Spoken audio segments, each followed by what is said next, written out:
गरीब बेटी का अमीर ससुराल में पहला करवा चौथ। कितनी देर से चूल्हा जलाने की कोशिश कर रही हूँ, मगर लकड़ियाँ गीली होने के चलते आज सुलग ही नहीं रहा। अब सर्दी जो आ रही है, इसीलिए उस पड़कर जंगल की लकड़ियाँ भीग जाती हैं। अब तो सर्दी बीतने तक आँच के लिए उपले खरीदने ही होंगे। ये बोलकर 52 साल की बेचारी बूढ़ी गंगा चूल्हे का धुआं झेल कर खाना बनाती है। इतने में मोहन धूल मिट्टी में सना थकाहारा घर आता है और सुमन पानी लेकर आती है। बाबूजी, ये लीजिए पानी। शुक्रिया बेटिया, ये लो। भाग्यवान आज की दिहाड़ी बस 100 रुपए ही बने हैं। अजी, मगर आपकी दिहाड़ी तो 300 रुपए है ना? फिर क्या बताऊं भाग्यवान, आज मलबा ढोते वक्त गलती से मेरे हाथों से 2 ईंट गिरकर टूट गई। उसी के लिए लालचंद ने सीधे 100 रुपए काट लिए। गरीबों के हक के पैसे मारकर ये लालचंद कहाँ जाएगा? वो आपकी मजबूरी का फायदा उठाता है। जानता हूँ, मगर मेरे पास कोई दूसरा पक्का काम भी तो नहीं। गंगा, काम छोड़ दूंगा तो घर का खर्चा कहाँ से चलेगा? कम से कम 100-200 कमा कर ही दाल रोटी तो चल रही है, और फिर कल को सुमन की शादी भी करनी है। 100 तो है जी, इस साल हमारी सुमन 25 की हो जाएगी। जवान बेटियों को ज्यादा दिन तक मायके में बिठा कर रखने का जमाना भी तो नहीं है। अब हमें कोई अच्छा लड़का देखकर अपनी सुमन के हाथ पीले कर देने चाहिए। थोड़े ही दिनों में सुमन का रिश्ता अमीर घर के संजय से लग जाता है। देखिए भाई साहब, वैसे तो हमें आपकी बेटी पसंद है, मगर हमें भी रिश्तेदारी में मुंह दिखाना है। तो आप ज्यादा नहीं तो 5 लाख दहेज, चेन, अंगूठी और मेरे बेटे के लिए एक बुलेट दे देना। संजय मेरा इकलौता बेटा है, तो इतना तो बनता ही है। मोहन दहेज के लिए हाँ भर देता है। उसके जाने के बाद गंगा कहती है, सुमन के बाबूजी, हमारे पास तो 1 रुपए का भी जमा जोड़ा नहीं है। ऐसे में बेटी के ससुराल वालों को आप 5 लाख का दहेज कहाँ से ला कर देंगे? गंगा, वे लोग अमीर खानदान से हैं। हमारी बेटी वहाँ पर खुश रहेगी। सुमन की शादी के लिए मैं ये घर बेच दूंगा। इस तरह से सुमन के गरीब माँ बाप उसकी शादी के लिए अपना घर बेचकर उसके ससुराल वालों को दहेज की रकम दे देते हैं। मगर क्या सुमन एक ऐसे दहेज लोभियों के घर की बहू बनकर खुश रह पाएगी? ससुराल के दरवाजे पर खड़ी अपनी गरीब बहू की आरती उतारते हुए सुशीला मन में कहती है, आखिरकार मेरे निकम्मे बेटे की शादी भी हो गई और अच्छा खासा दहेज भी मिल गया। अब मैं अपने घर की नौकरों की छुट्टी कर दूंगी। इसीलिए तो मैं इस गरीब की बेटी को बहुरानी बनाकर लाई हूँ। ससुराल के पहले दिन सुशीला अपनी बेटी जानवी को घर बुलाती है। सुमन बहू, ये तेरी नंद जानवी है। भाभी, आप तो बड़ी सुंदर हैं। मैं शादी में नहीं आ सकी थी ना, इसीलिए अब आई हूँ। ये ले सुमन बहू, आज तुझे पहली रसोई में ये सारा खाना बनाना है। अरे माँ, घर के नौकर चाकर कहाँ हैं? कोई भी दिखाई नहीं दे रहा। अरे नौकरों को तो मैंने हमेशा हमेशा के लिए छुट्टी दे दी। अब बहुरानी के रहते नौकरानी की क्या जरूरत? इस गरीब की बेटी को मैं बहू बनाकर बर्तन घिसने और रोटी पकाने के लिए ही तो लेकर आई हूँ। ये सुनकर जानवी को बहुत बुरा लगता है और वो अपने ससुराल चली जाती है। अब ऐसे ही सुमन की जिंदगी अपने ससुराल वालों को खुश करने में बीतने लगती है। सुमन बहू, मेरी चाय कहाँ है? लाई ससुर जी। सुमन जल्दी से चाय लाकर ससुर को देती है। सुमन, जल्दी से मेरे कमरे में आ। जी आई। इसी तरह से अब करवा चौथ भी आ जाता है। सुमन बहू, यहाँ आ। जी माँ जी। अब जल्दी से ये कागज कलम उठा और जो कहूँ वो लिख। 11 टोकरी फलों की, 7 टोकरी मिठाई की, फिर काजू बादाम मठरी, सभी के कपड़े गहने लिफाफे। अब जल्दी से ये सब अपने माँ बाप को फोन लगाकर ये करवा चौथ का सामान भिजवाने को बोल दे। मगर माँ जी, माँ पिताजी इतना सब कुछ कहाँ से भेजेंगे? घर बेचकर तो उन्होंने मेरी शादी की है और अब वो खुद किराए के छोटे से घर में रह रहे हैं। तेरे माँ बाप सड़क पर आ जाएं या भीख मांगे, मुझे मतलब नहीं। शादी के बाद तेरा ससुराल में पहला करवा चौथ है और फिर हमें भी रिश्तेदारी में मुंह दिखाना है। तेरी कली फटीचर माँ बाप की इज्जत हो ना हो, मगर हमारी तो अमीरों में इज्जत है। अपनी लालची सास की बातों के आगे बेचारी गरीब सुमन का कोई बस नहीं चलता। तब वो डरते डरते अपने पति से कहती है, सुनिए, आप ही माँ जी को समझाइए ना। आप तो जानते हैं माँ पिताजी ने कितनी मुश्किल से मेरी शादी की है। माँ जी और आपने शादी में जो कुछ भी मांगा था वो तो पिताजी पहले ही दे चुके हैं। गुस्से में तमतमाकर संजय सुमन की बाल पकड़ लेता है। साली 2 कौड़ी की गरीब की बेटी मुझे ही मेरी माँ के खिलाफ भड़काती है। अपने बाप को बोल ये सामान मंगा वरना निकल जा मेरे घर से। मजबूर होकर सुमन अपने मायके फोन मिलाती है। हेलो बाबूजी। सुमन बेटी कैसी है तू? मैं ठीक हूँ बाबूजी। सुमन अपने पिता को करवा चौथ भेजने की बात बताती है। तू चिंता मत कर बिटिया, मैं करवा चौथ की सुबह ही सारा सामान इंतजाम करके ले आऊंगा। अच्छा रखता हूँ। अजी हम बूढ़े बुढ़िया के खाने पर ही आफत छाया हुआ है, ऐसे में हम बेटी के ससुराल करवा चौथ कहाँ से भेजेंगे? भेजना होगा भगवान, बेटी के माँ बाप जो ठहरे।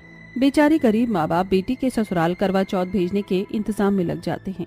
वहीं सुमन बड़ी ही उम्मीद लगाकर अपनी सास से कहती है, पिताजी ने कहा है वो करवा चौथ की सुबह सारा सामान ले आएंगे। माँ जी आप मुझे कुछ पैसे दे दीजिए, बाजार की चौक पर करवा चौथ की मेहंदी लग रही है, मैं भी लगा आती हूँ।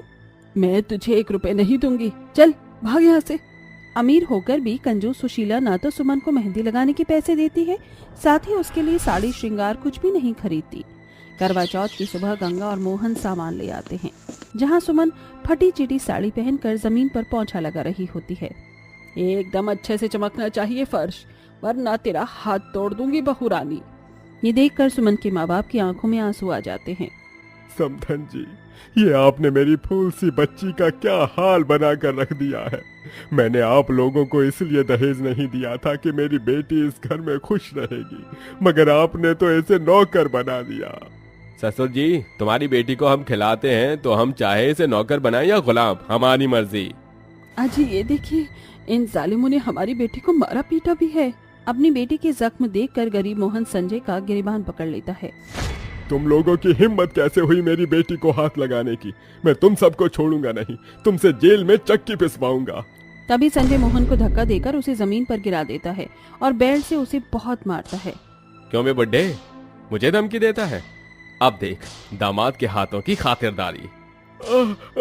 अरे अजी मैं आपके आगे हाथ जोड़ती हूँ, मेरे पिताजी को मत मारो।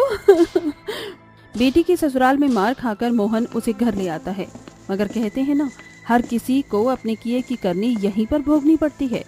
करवा चौथ की शाम को जानवी जख्मी हालत में अपनी मायके आती है। जानवी मेरी बच्ची, तू करवा चौथ के दिन यहाँ, और तेरी हथेली क्यों सुनी है? न मेहंदी, न मांग में सिंदूर, न श्रृंगार, बात क्या है? मेरे ससुराल वालों ने मुझे बहुत मारा माँ, उन्होंने मुझे मायके से पैसे मांगने को कहा।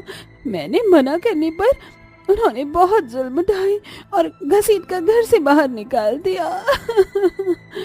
उनकी ये मजाल, हमने उनके घर में अपनी बेटी दी है, इसका ये मतलब नहीं कि वो उन्हें मारे पीटे।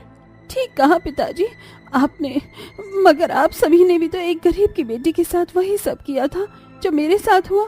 फिर कसूरवार तो आप भी हैं। और भैया, तुमने तो 7 फेरे लिए थे ना, फिर भी भाभी के साथ खड़े रहकर उनका साथ भी नहीं निभा सके। मुझे आप लोगों से ये उम्मीद नहीं थी। मैं बहुत शर्मिंदा हूँ कि आप लोग मेरे माँ बाप और भाई हैं। आपने जैसा भाभी के साथ किया है उसका हर्जाना तो आपको भुगतना ही पड़ता।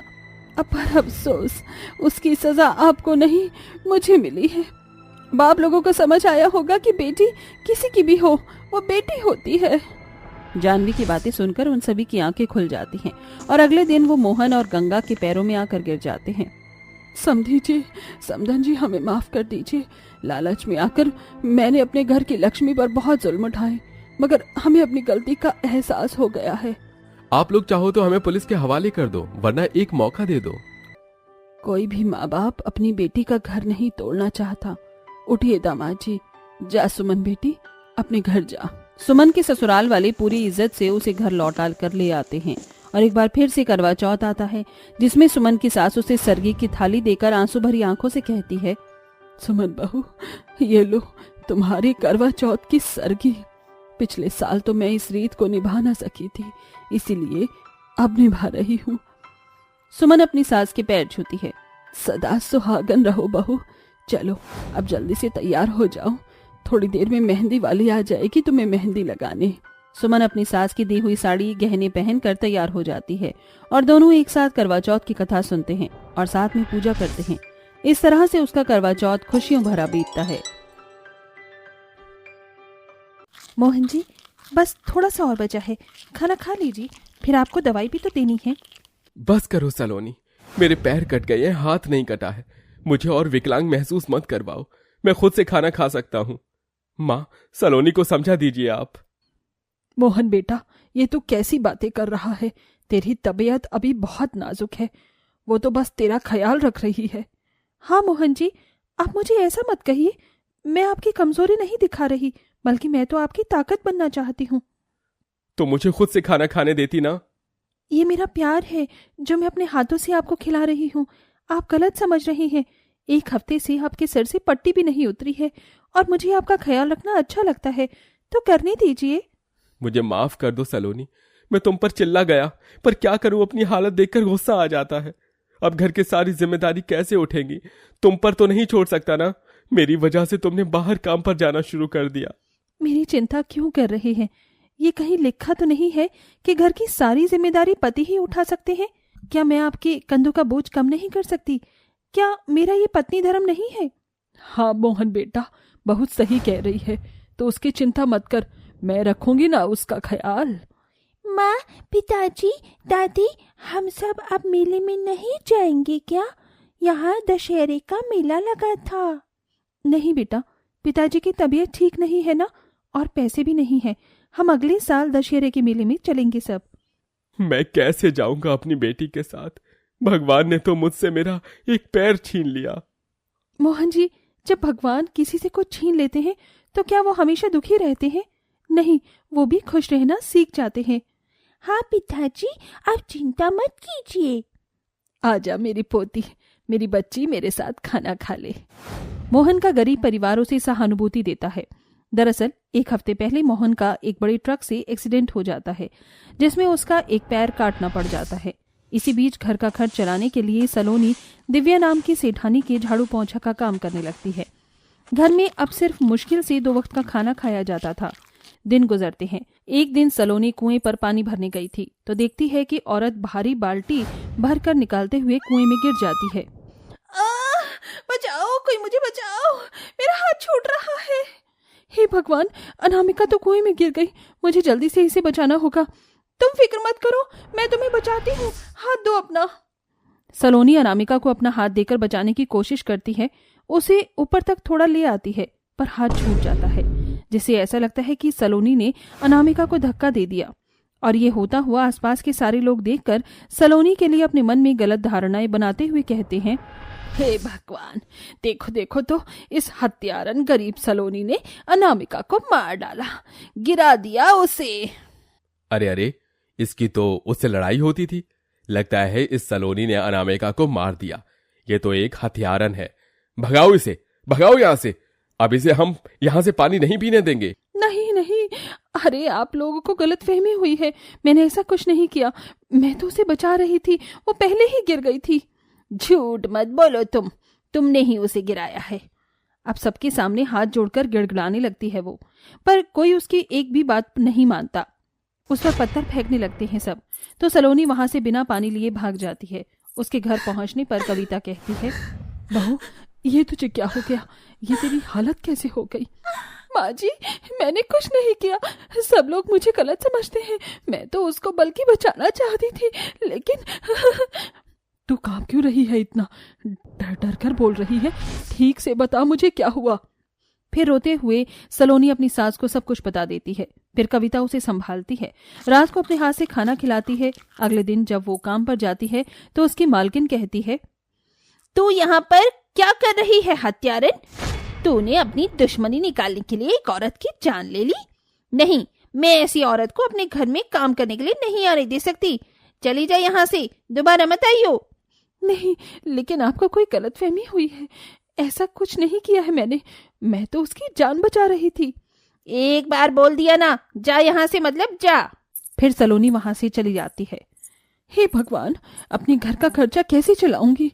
उनकी दवाई है, शिवानी के स्कूल की कॉपी किताब का खर्चा है, मुझे कोई और काम ढूंढना होगा। ये कहकर सलोनी दूसरों के घरों पर काम मांगने जाती है तो उसे सब हत्यारन बोलने लगते हैं। 1 हफ्ता बीत जाता है, उसे कोई काम नहीं मिलता। फिर उसकी सास कहती है, बहू, तू धैर्य बनाकर रख, सब कुछ ठीक हो जाएगा। और मैं तुझे बताना चाहती थी कि अगले हफ्ते करवा चौथ है, तो तू तैयारी कर ले।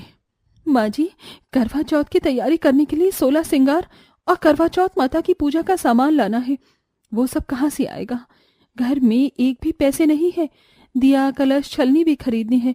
अरे माँ जी, मुझे मिट्टी के बर्तन बनाने आते हैं, क्यों ना मैं वही बेच लेती हूँ, मुझे खरीदना भी नहीं पड़ेगा। हाँ, ये बिल्कुल ठीक है। फिर सलोनी बाहर से मिट्टी लाकर मिट्टी के दिए, कलश बनाकर उन्हें सुंदर कलर से सजाकर बाजार में बेचती है। तो भी उसके गांव का कोई नहीं खरीदता, तो वो दूसरे गांव में जाकर बेचती है। कुछ पैसे आने पर वो 16 सिंगार का सामान खरीदती है, तो सब उसे हत्यारन कहकर धिक्कार देते हैं, जिससे वो करवा चौथ की ना छलनी और ना ही बाकी सामान ले पाती है। फिर नहा धोकर सच्चे मन से वो सुबह सुबह करवा चौथ माता का व्रत रखती है। दोपहर में गांव की कुछ औरतें घेरा बनाकर कथा सुनने के लिए बैठती हैं, तो वहीं सलोनी आ जाती है। सुमन दीदी, थोड़ा इधर हो ना, मुझे भी बैठना है। अरे, ये तो वही हत्यारन है जिसने अनामिका को मार दिया था। तुझे हमारे साथ करवा चौथ माता की कथा सुनने का कोई हक नहीं है, चली जा। हाँ, हम तेरी काली परछाई भी यहाँ पर नहीं पड़ने देना चाहते। और देखो तो कैसी फटीचर साड़ी में है आज ये गरीब कहीं की। हमारे साथ बैठने की इसकी औकात नहीं है। आप मुझे क्यों गलत समझ रहे हैं? मैंने ऐसा कुछ नहीं किया, मुझे सिर्फ कथा सुननी है, फिर मैं चली जाऊंगी। सलोनी बार बार लोगों के सामने गिड़गिड़ाती है, पर वो उसे करवा चौथ माता की कथा भी नहीं सुनने देते। फिर वो अपने घर चली जाती है और करवा चौथ माता के सामने रोने लगती है। तभी उसके कानों में करवा चौथ माता की बाहर से कथा की आवाज आती है और वो सारी कथा सुनकर कहती है, शुक्रिया करवा चौथ माता, आपका आशीर्वाद से मैंने कथा भी सुन ली। बस मेरे पति पर भी अपना आशीर्वाद बनाए रखना, वो जल्दी से ठीक हो जाए और उनकी लंबी आयु हो जाए। पर मैं रात को व्रत कैसे पूरा करूंगी, क्योंकि मेरे पास छलनी नहीं है। सलोनी के कहते ही करवा माता प्रकट होती हैं। पुत्री, तुम्हारे सच्चे संकल्प से मैं प्रसन्न हूँ और तुम्हारे पति की आयु दीर्घ आयु करने का वरदान देती हूँ। साथ ही ये जादुई सोने की छलनी है, इससे तुम कुछ भी मांगोगी या कुछ भी वस्तु देखोगी तो वो सोने में तब्दील हो जाएगी। करवा माता, आपका कोटि कोटि धन्यवाद, मेरी तो सारी परेशानियां खत्म हो गईं। ये क्या बहू, माता ने सोने की जादुई छलनी दी है? हाँ माँ जी, घर में कुछ खाने के लिए भी नहीं है, आप लोगों ने और शिवानी बेटी भी भूखी है। 1 मिनट, जादुई सोने की छलनी, मेरे घर में खाने का अन्न नहीं है, कृपया करके अन्न प्रकट करो। तभी जादुई सोने की छलनी से ढेर सारा राशन खाना प्रकट होता है, जिससे सास और पोती बड़े चाव से खाते हैं। अरे वाह माँ, कितने दिनों बाद मैं इतना अच्छा खाना खा रही हूँ। बहू, जरा ये ईंट को छलनी से देख। जी माँ जी। जैसे ही सलोनी जादुई छलनी में से मामूली ईंट को देखती है, तो वो भी एक तेज रोशनी में सोने की ईंट बन जाती है, जिसे हैरानी से देखने के बाद कविता सुनार पर बेचकर उससे पैसे ले आती है। फिर रात को चंद्रमा आने पर सलोनी जादुई सोने की छलनी से पहले चंद्रमा को देख पूजा करती है, फिर अपने पति को उस छलनी से देखती है, जिससे उसके करवा चौथ का व्रत पूरा होता है। फिर मोहन अपने हाथ से उसे जल पिलाता है। सब ठीक हो गया अब, जय हो करवा माता की। करवा माता, आपके इस आशीर्वाद से मेरा करवा चौथ का व्रत भी पूरा हो गया और मेरी जिंदगी भी फल फूल गई। ऐसे ही और भी सुहागन पर अपनी कृपा बनाए रखना। इस तरह गरीब सलोनी घर की परिस्थितियों से जूझने के बाद भी संपूर्ण रूप से करवा चौथ का व्रत पूरा करती है और सोने की जादुई छलनी समय समय पर उसके घर की गरीबी ही नहीं मिटाती, अपितु वो और भी लोगों की उससे मदद करती है, जिससे वो निर्दोष साबित हो जाती है और खुशी खुशी रहने लगती है।